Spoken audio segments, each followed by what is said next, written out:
All right, so here is our lecture on roles of the president.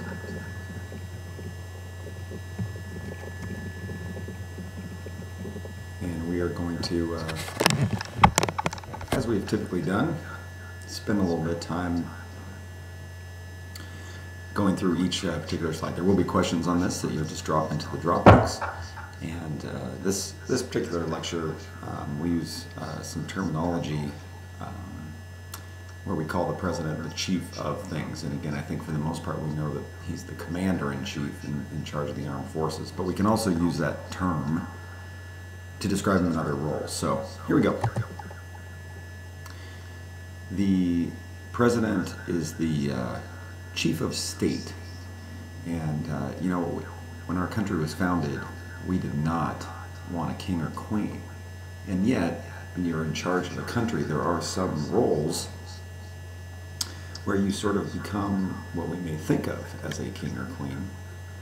And the president has to take on those roles as the chief of state. And so he kind of becomes the symbol of the United States, not like the bald eagle or anything, but just kind of the face of the country because he is president.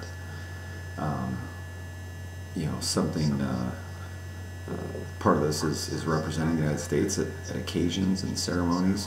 You think of awarding medals of honor as we approach the holiday season. Certainly the president has some silly ceremonies. For example, every year the president will pardon a turkey for Thanksgiving.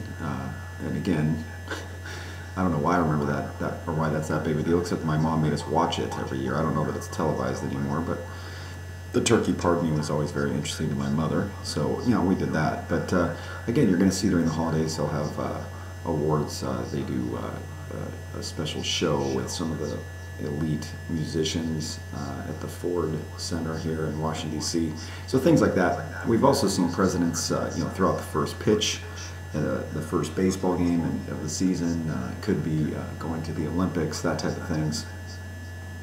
And then certainly just this idea of awarding medals and providing speeches are all examples of this role of chief of state. Now, some of our presidents have been really, really good at this. You know, heck, I think of George W. Bush.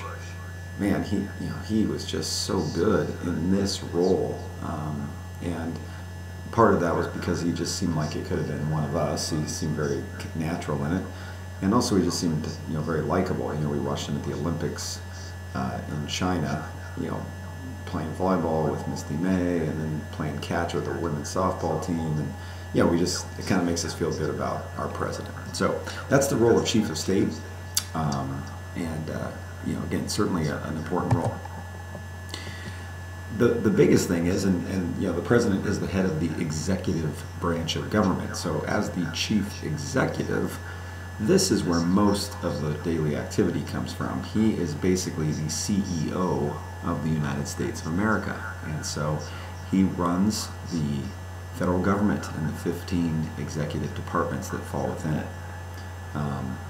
Again, the legislative branch passes law. The president's job is to execute the law. And so these 15 executive departments that are out there are the ones that help the president to carry out, enforce the laws that have been put into place by the legislative branch. These 15 departments, you know, again, I'm not going to ask you to memorize them or anything, but certainly the Department of Defense, the Department of State, there's Housing and Urban Development. Our Postmaster General falls into this category. We have a you know, Secretary of Agriculture, we have Secretary of Energy. Those kind of departments are all there to help make sure that the president can enforce these laws that have been passed and presented to him by the legislative branch. These cabinet members are chosen by him. They do have to get confirmed by the Senate, but usually that's kind of an easy one. They don't work very hard to fight them off on the president doesn't have too many issues generally getting people approved for his cabinet, sometimes, but generally it's okay. And then those cabinet members assign their staff and put it all together. Again, the president's job is to oversee it, much like a CEO would of a major corporation. So again, you might hold cabinet meetings and then just deal with the day-to-day operations. It could be appointing federal officials, all those elements fall into this category. And again, I just want to emphasize, this is where the majority of the work is done as president. He is the chief executive.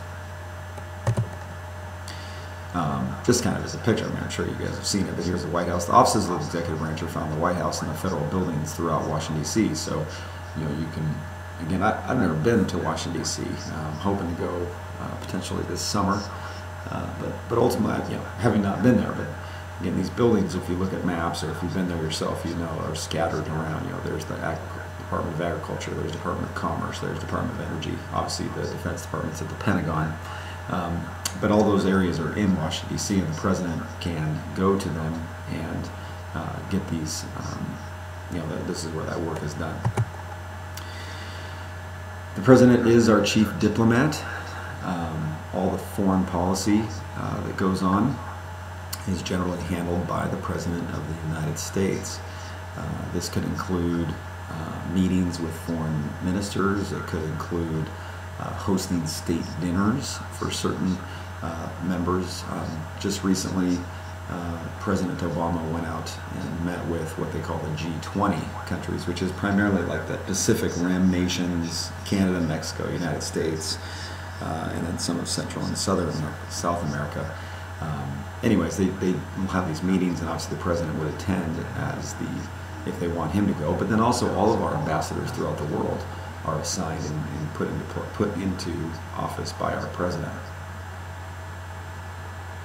Our president also signs treaties and trade agreements with leaders of other nations. Obviously, a treaty would have to get confirmed by the Senate, and I think previously in this course we've talked about the fact that that doesn't always happen. The president may agree to a treaty and the Senate may not like it. I think, again, the most obvious one is the Treaty of Versailles. At the end of World War I, when Woodrow Wilson negotiated that treaty, and when he came home, our Senate refused to approve it or uphold that particular treaty, and then we didn't become part of the Treaty of Versailles.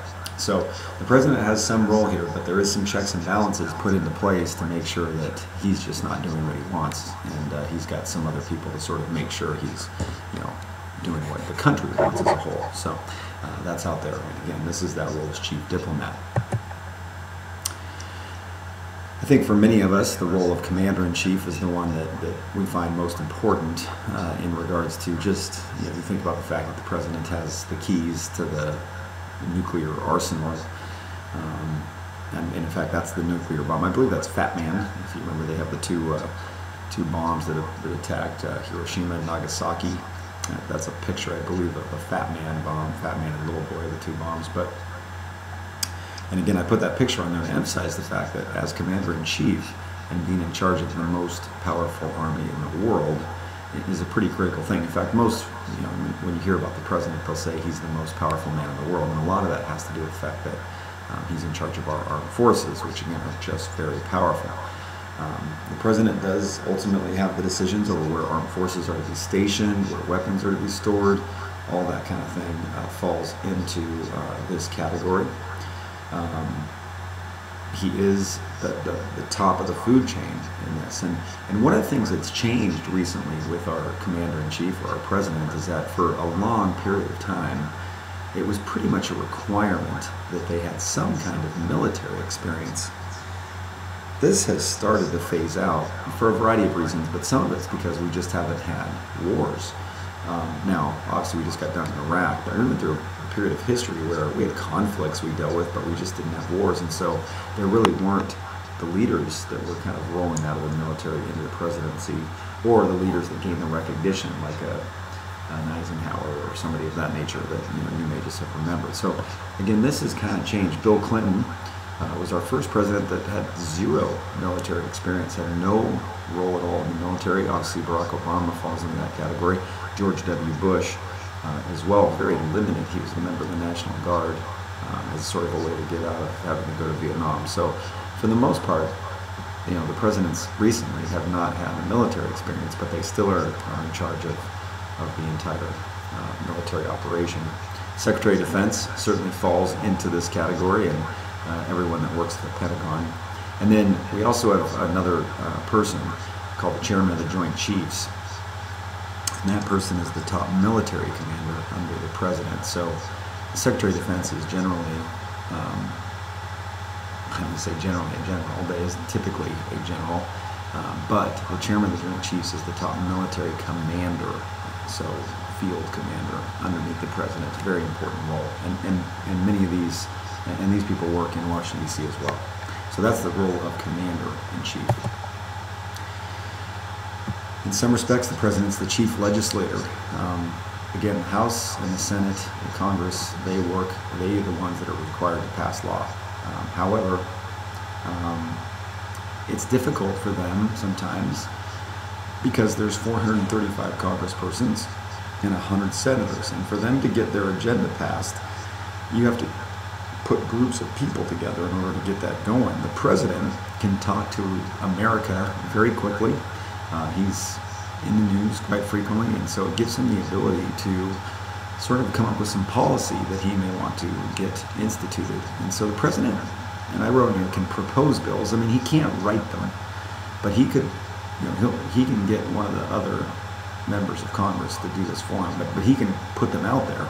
And in recent history, we saw Barack Obama do this with his jobs plan that was presented in the early part of 2011, or I should say the late part, fall of 2011. And again, this was just an opportunity for him to come up with some legislation that he thought should be passed. Obviously, the president has to sign bills into law, and so that becomes the final piece in creating new law. But it is something that they have to do. And then the other element to this is that his staff will work very hard to lobby for his agenda. So there are typically White House staff members, several of them, that are responsible to go out and kind of build relationships and lobby members of Congress to get his things accomplished. So that's just part of the processes, and the way the branches can kind of work together is that the president will put staff members in charge of trying to make sure he's got votes, or acquiring people to put them into place, or negotiating parts of bills. And then finally, you may have seen these before, and I've got a picture on the next screen here, but the president is responsible to present his agenda to Congress in the State of the Union each year. And this addresses the requirement of the Constitution, and he's in there to give a speech and tell us, how's America doing, what does he see that's going on. And again, a lot of times this isn't just for all the members of the government, but also for all the people in the United States. So those are some roles as chief legislator. There's a picture. This is, again, an example of the State of the Union. That's Ronald Reagan here. That's, see if I can kind of circle it for you. That's Ronald here. So he's given a joint session of Congress as the chief legislator. Okay, the president's also the chief of the party, and the president's responsibility as the highest ranking elected official is to run the party itself and really provide the basis and foundations for what they're going to be doing. Certainly the president will help members of their party to get elected or appointed to office, and this is very valuable to him, right? They want to make sure that they've got Congress and Senate in their favor politically. In other words, if you've got a Democratic president, he's going to want a Democratic House and Senate, just to try and help get their agenda passed a little bit easier. So certainly his role in helping people to get elected or appointed to office is pretty critical. They make campaign speeches that might be needed for re-election, whether that's his or other people. They'll go out on the trail and support some of those candidates. And then, again, probably most importantly, because money does pretty much generate the way to advertise and run a campaign, they are in charge of all the fundraising for the party. So this is, again, just another role that can become very critical at times, just attempting to make sure that the party is getting what they need to get. And then we've got Chief Guardian of the Economy, and obviously our president is out there and making sure that he's monitoring some of these things: the unemployment, inflation, taxation, what's going on with businesses, general welfare of the nation. All these elements that are part of the executive departments and certainly are built in. Commerce handles some of this. The Department of Transportation handles some of this. But this becomes a very interesting element. And if you look at polling data, and if you look at the way people vote in our history, Americans tend to vote for candidates that they feel have helped them be better off, right? If you think about sort of the just basis of the American dream, we want to make sure we can give and earn and support our families. And I don't think we ask for millions of dollars. And maybe as teenagers you may think a little differently, but right, for the most part, we just want to be able to have a good living, have a nice place to live, have children, let them go to college, let them be educated, and have a chance to be successful, right? That kind of thing, right? If we get that, I think we're all sort of okay with it. And so if our president can have the economy working so it feels like that's going on, that's really going to help them in the process of getting elected or re-elected. And again, the studies have shown that the economy will, if the economy is going well, typically a president who's in office can get re-elected. If the economy's not, typically they're going to struggle. And sometimes that's the party itself. So if you have a Republican president, and even if it's the end of 2 terms, if the economy's not going well at the end of that second term, most likely we're going to put a different candidate in office from the other party. So as much as he doesn't get to control the economy, he tends to get the credit for it and the blame. Because again, how do you blame 535 legislators? It's a lot easier to blame one person. So this is, again, kind of a unique role, but it's also one that again, creates a lot of judgment for the president. I think finally, to kind of wrap this up, and as you can see, there's a lot of tasks that the president holds, but one thing that's occurred over time, and we'll do this in an assignment as well, is that the power has really grown. And this is, again, you can see a list of 5 reasons here, but first is the power's in one office. There's only one president. And so because of that, the ability for that person to make a decision quickly, to be visually seen by America is very simple. Certainly their role has expanded as our society has changed. And again, we see the president in a lot of different roles just because of the changes in society. Third, it's very easy for the president to handle emergencies. We have a hurricane or fires or whatever might happen, a catastrophe of some kind. With something as simple maybe as not simple, but as awful as a mass shooting or something. The president can step in right away and help to ease our minds. You think about September 11th and George Bush, kind of uniting America with some of the speeches he made, and that kind of thing. And that's just the way the power grows in that office. The people who have held office have expanded power. Thomas Jefferson comes to mind here, is for really no legitimate reasons buys the Louisiana Territory. We don't have a budget. We don't have a rationale for doing what he did. He probably needed Senate approval, but he didn't care. He just did it. And the people, that just kind of shows that the presidents and the people and the political elements to them and the type of people that are in that spot have expanded the power. And then finally, the president has to live the policy created by the other branches of government. So, you get this huge expansion of power for these 5 reasons. Okay, so here's our 3 questions I want you to ask. Again, I will, you could pause it here, obviously, to get them, and I'm not going to read through them. But what I would like you to do is answer these questions. We'll drop them into the Dropbox for you, and then we'll be all set. Thank you.